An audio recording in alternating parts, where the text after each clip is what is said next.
After 4 years of civil war in your country, what's left of Syria? What's left is about the people. If you talk about the infrastructure, many has been destroyed and destructed during the last 4 years and few months. But it's about the people, what's left of the people, that's the question. And it's about how much they withstand this dark ideology that the terrorists brought with them from different countries. I think the majority of the people now support their government, regardless of their political spectrum, and they still support the unity of Syria and the integration of the society as one society with multicolor aspects. Now, we hear shelling every day, even here in Damascus, even close by to where we are now. You say there's unity, the people believe in their government. Are you still so confident about that? I'm more confident than before, to be frank, because if you go to the area under the control of the government, you can see all the different colors of the Syrian society with no exception. If you go to the areas where the terrorists control, you can see either part of this Syrian spectrum, social spectrum, or you can see no inhabitants, only fighters. Right. So the contrast is very clear. Now, roughly 4,000 Syrians flee your country every day, 4.3 million up to date. You must hear some of their stories why they're leaving. How does that make you feel if you hear that? It's sad stories. It's about hardship of every single person, every single family. We live with this story on daily basis, as you mentioned. But it's not enough to feel. What can we do? Because they left because of the terrorist attacks, direct attacks, because the terrorists attacked the infrastructure, and because of the Western embargo that led to the same target of the terrorists, directly or indirectly. I think most of those are ready to go back to their country. They still love their country, but the living in Syria could be unbearable for them for different circumstances. You say most of them are ready to come back, but from many stories they tell is they flee for terrorism, of course, but a lot of them flee for your government and your armed forces as well. Yeah, if you're in Syria now, you can go to the area under our control. You can see that some of the families of the terrorists or the extremists or the militants, whatever you want to call them, they live under the supervision of the government and the support of the government. So how could they, why didn't those families left Syria? Okay, well, we hear stories in the West of Syrians coming here. They talk about torture, widespread, people in prison, things done by your armed forces. That's the reason why they leave. Is there truth to their stories? Let's talk about the fact. The fact will tell you if it's true or not. If you are torturing your people, attacking, killing, and so on, and you have the enmity of Western government, the strongest country in the world, richest country like in the Gulf, like Turkey, all our neighbors are against me as president or against the government. How could you withstand for nearly 5 years in such circumstances if you don't have public support? And how can you have public support if you are torturing your people? I mean, if you have mistakes in reality, that could happen. That would happen anyway. So especially especially when there's war. You could have single mistakes committed by a certain person. That would happen. You have chaos sometimes. That would happen. We don't exclude this. But there's difference between having these kind of mistakes and between having policy in order to torture your people and lose their support. You say there's no such policy? No, of course, definitely. Because never today Human Rights Watch and the UN before that came out with a report saying there's widespread, as they call it, death and dying in the detention centers since the uprising in 2011. Is there any truth to that? If you want to verify the credibility of those reports, to say that they're not politicized, they're not talking about one side of the story. You mentioned the shelling of Damascus 3 days ago, and that happened every few days, and killing many civilians, innocent civilians. Did they mention anything about the reports? You have many evidence that's been published by the terrorists in the internet, photos, videos about torturing, about killing, about beheading. Did they mention those stories? So it's one-sided. Even the UN? Yeah, definitely, it's politicized. Even the UN is controlled by the United States, and the United States is against Syria. This is the reality. Everybody knows. But you are part of the UN.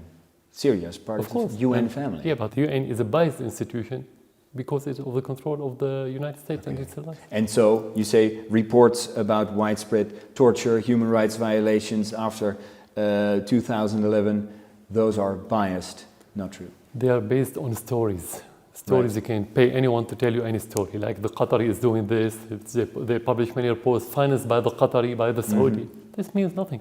You want to make investigations, come to Syria. You have the reality. Yeah, they say it's difficult to come to Syria and do independent investigation. It's not difficult. You've been here, you are here, so anyone could do the same. Otherwise, if it's difficult for them to come, it's going to be difficult for them to judge the situation and to make reports. Okay. Moving on, as you know, we are from Holland, we're from the Netherlands, and my country is bombing ISIS just across the border here in Iraq. Yeah. They are fighting the same enemy as you are. Would you consider the Netherlands an ally? It depends on the real intention. What do you mean by fighting terrorists? Is it just because ISIS came here? Is it because you are afraid from their influence or effects in your region? If the incentive is fear, no, we're not allies. You think the incentive is fear? Yes, not the value. Because why didn't they fight terrorism from the very beginning? Before that, before ISIS appeared, you had al-Nusra, you had al-Qaeda, you have many terrorists. They didn't fight. Only this war on terrorism started to appear when there was 11th of September in the United States, the recent attacks in Paris, and so on in different European countries. But before that, they didn't say we are at war with the terrorism. So you mean they're late? They're late to the party? It should be a matter of principle. When it's principle, it should be sustainable, not what you called a knee-jerk reaction when something you want to do it just as a reaction to something. So it's not principle. Fighting terrorism should be stable, sustainable principle. So you this say, is where you can be allies. In our case, Dutch bombers over Iraq bombing ISIS is a knee-jerk reaction. It's not sustainable. Because it's a part of the European politics, and the European politics is part of the American. It's not independent. Everybody knows this. So I cannot judge only the Dutch politics as isolated case. It's part of this. And all this, let's say, Western politics regarding terrorism is not objective and not realistic, and actually not only not productive, it's a counterproductive. Right. Because you would say they're bombing your enemy, so, well, they're helping in some way. Because when you don't have the real intention and the realistic vision, the result will be in the other direction. You've been bombing, maybe you had good intention, maybe, I mean, the politicians in your country have good intentions, but what the reality? The reality that ISIS has been expanding since the coalition started in 2014. So bombing is not working? It's not working. You cannot fight terrorism without troops on the ground and without real social incubator that support you in your war against those terrorists. So do you say bombing like the Dutch are doing is for show? Maybe for sure, that depends on the intention, but in reality, for nothing, let's say. Let's say for no avail. Okay. Our government is next month deciding whether or not they will start bombing in your airspace as well, bombing ISIS targets in Syria. As they are debating this, what would you tell them? This is illegal. This is against the international law. We are a sovereign country. If you are serious about fighting terrorism, what the obstacle for that government to call the Syrian government to say, let's cooperate in fighting terrorism? Right. The only obstacle is that the Western policy today towards Syria, that we need to isolate this state, that president, so we cannot deal with him. Right. Okay, you cannot reach anything. Right. So you say it's illegal if the Dutch would bomb. They should ask your permission? That's what you're saying? The government permission. Have they ever been in touch with you about any of this? No one of them, no one. No.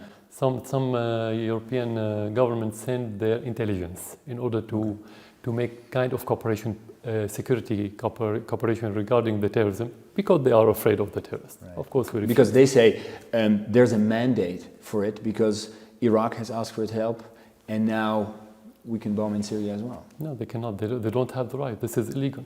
Okay. In every sense of the word, illegal.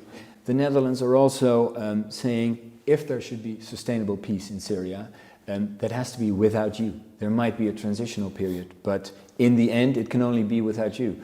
What would you say to a statement like that? If you accept as a Netherlands citizen that somebody in Syria would tell you who's going to be your prime minister or not, we will accept it. But you don't accept it, and we don't accept it. As you say, we are a sovereign country. Whether they have good president or bad president, this is a Syrian issue. It's not European. Right. The Europeans has nothing to do with such a thing. That's why we don't respond. We don't care about it. Right. Yeah, You don't care about, no. in this case, the Dutch would say. This is Syrian issue. The Syrian people would say who's going to stay or not. If the Syrian people doesn't want me to stay, I have to leave right away, today. One more question about Holland and our neighboring country, Belgium. Hundreds of wannabe jihadis come here to Syria. Why are they coming here? What are they looking for? The most important question, why did you have them in Europe? Coming, that's natural. When you have chaos, when Syria has been turned into a hotbed for terrorism because Europe and Turkey and Saudi Arabia and Qatar and those countries supported terrorists in different ways, of course you're going to have chaos and it's going to be nexus for terrorism. That's natural for this fertile soil to attract terrorists from the rest of the world. But the question, why did you have them in Europe? You didn't deal with the terrorism in a realistic base. So what did Europe do wrong in dealing with them? I think it's about two things. If you ask me about why that's my question. First of all, the European government didn't do their job to integrate those people in their society. Okay. They lived in a ghetto. When you live in a ghetto, you're going to be extremist. The second one, many European officials have sold their values for the petrodollar, and they allowed the Wahhabi, Saudi institutions to pay money and to bring this dark and this extremist ideology to Europe. And that's why now you are exporting terrorists to us. No, we don't export. Actually, they came to Syria and then they go back to Europe. They come back to us. And the three criminals who committed the attacks in Paris, all of them lived in Europe, Belgium and France and others. They didn't live in Syria. Now, internationally, the United States always said President Assad has to go. Even yesterday, Secretary Kerry said, well, maybe not immediately, and we're not looking for regime change. Even the French are now saying the president may be part of a solution. Your luck seems to be changing. Thank you for them to say that. I was packing my luggage. I had to leave. Now I can stay. We never care about whatever they say. They've been saying the same for 4 years now. Right. Did anything change regarding that issue? Nothing. So this is a Syrian issue. Whether it's Obama or United States or Europe or any country, we don't care about it. As long as the Syrians want this president or any other president to be in power, he will be there. So to say that he's leaving now or leaving in 6 months or 6 years is not their business, very simply. Okay, but it might help in negotiation, some sort of peace plan. Their attitude towards you. This is another issue. That depends on the problem that we've had in Syria. It has many aspects. What the relation between this president or any other president to be in power and ISIS and al-Nusra and al-Qaeda coming to Syria and terrorists killing and beheading. Right. There's no relation. So this is just to mislead the public opinion, just to say that the problem in Syria is the president. So who's more important, the president or the country? Of course, the answer is the country, so the president has to leave. Right. So this is the equation that they try to promote. Right. The only equation for the president is the public opinion in his country, like your country, like any other country. Other than this, if they are serious in solving the problem in Syria, every European official just trying to deliver homilies that could be suitable for church and for mosque, not for politicians, they have to go and work to stop the flood and the flowing of terrorists and the money and logistic supports, armament through Turkey. That's what they have to do. So Turkey is the key in all of this. Of course, this is the logistical key. Of course, Saudi Arabia is the other key with their money and their ideology. Well, coming to that, you say there's Turkey, Saudi Arabia. Internally, if there is, because there are 3 different initiatives to come to some sort of peace process, what would be parties you are willing to negotiate with? Any person who holds armaments and kill people and destroy public and private properties and so on, he's a terrorist. So we don't, as a government, we don't make negotiations with the terrorists. But the problem in this whole conflict is that everybody does that. Exactly. So how to deal with this situation? Because we are very realistic and pragmatic. We made negotiations with the groups of militant, not organization. We don't recognize them as legitimate to say we are making negotiations about the future of Syria. All of them are terrorists, and they don't have any political agenda, by the way.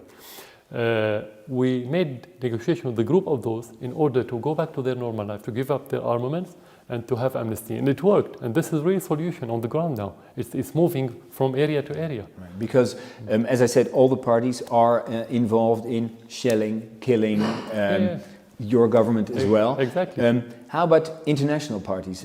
Because they are involved in this conflict as well. Who would you be willing to talk to? Is it United States, Saudi Arabia, Turkey, or just Iran and Russia? We are talking to everyone who wants to help in solving the problem. We don't have problem about talking. Yeah. The question, who is ready to deliver? That's the question. Right. And who's ready to deliver?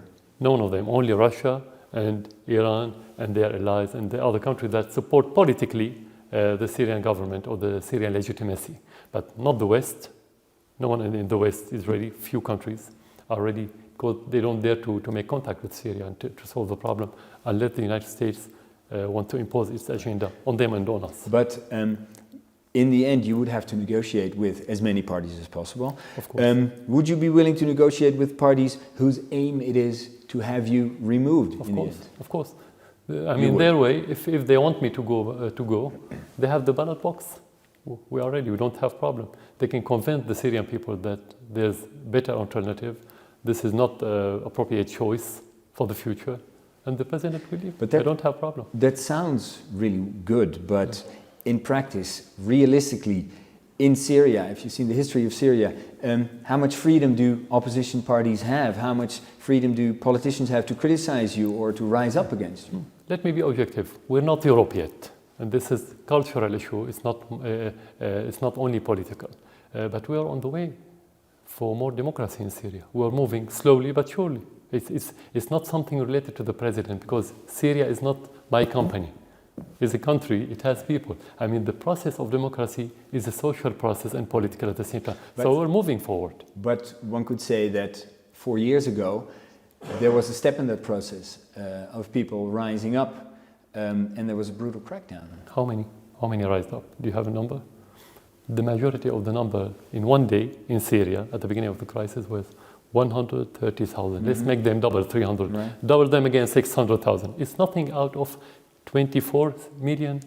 So you say nobody really has risen up against you during those days? No, you have, of course, but it was a mixture between people who really wanted to demonstrate against the political system that they don't believe in. Mm-hmm.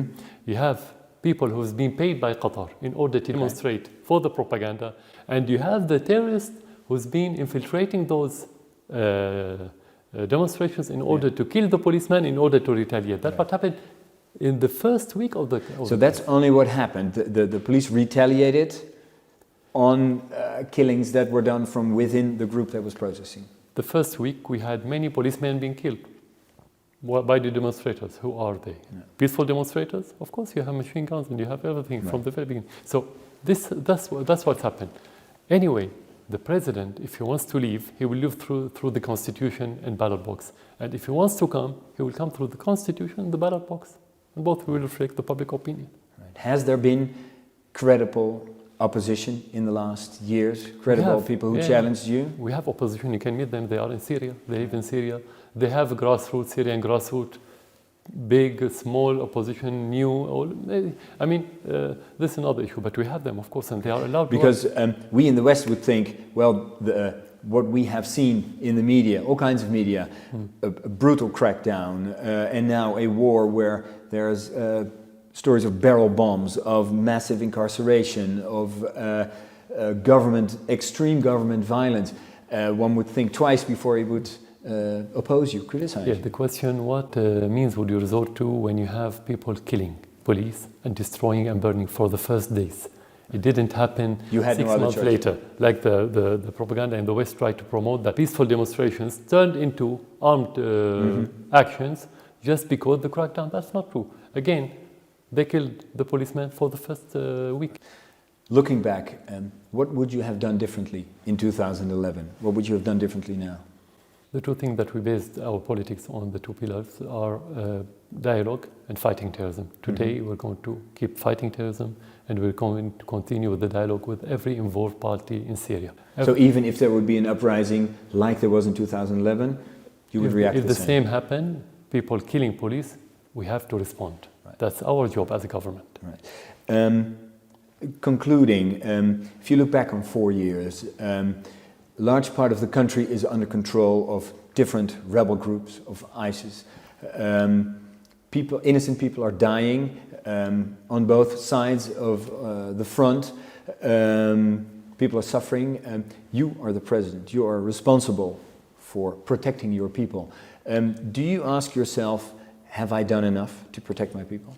I cannot judge myself because I'm not going to be objective talking about myself. I mean, the Syrian people would say the president did enough or not. At the very beginning, you mentioned the crackdown. Many people say the president didn't do enough to crack down those terrorists. This is versus what you mentioned that's been published in the West. So if we want to be objective, all of us as Syrians, to judge this situation, it should be at the end of the crisis, because the end results will tell you about the beginning. Now we are still in the middle. It's not enough to talk about this. Okay, but can you look at yourself in the mirror thinking, I'm doing enough? Yes, of course, and that changes every day. Sometimes you judge the same action in 2 different or 3 or 4 different ways every day, because you live with a very quickly changing situation, and your mood, your thinking, you're influenced by all these things on a daily basis. So you may change, but no one of them will be concrete and absolute unless you overcome this crisis. This is where you can think more objectively and realistically about your actions as president. Last question. How long will this take before it's resolved? If the responsible countries take actions against the flood and the flowing of the terrorists and the logistic supports, I can guarantee that it will take less than 1 year. Less than 1 year? Less than 1 year. But the problem that they still supporting them on a daily basis more and more in order to make it more messy and to put obstacles in front of any solution, because they want the solution, what they call the political solution, to be ended with the changing this state, getting rid of this president or depose him, and so on. So that's why it will drag on. So if it were without outside influence, you'd be done in 1 year? Definitely, for one reason, because the terrorists in Syria, they don't have the social incubators yet. That's why we're not worried about them. Mr. President, thank you very much. Thank you for coming to Damascus. Thank you.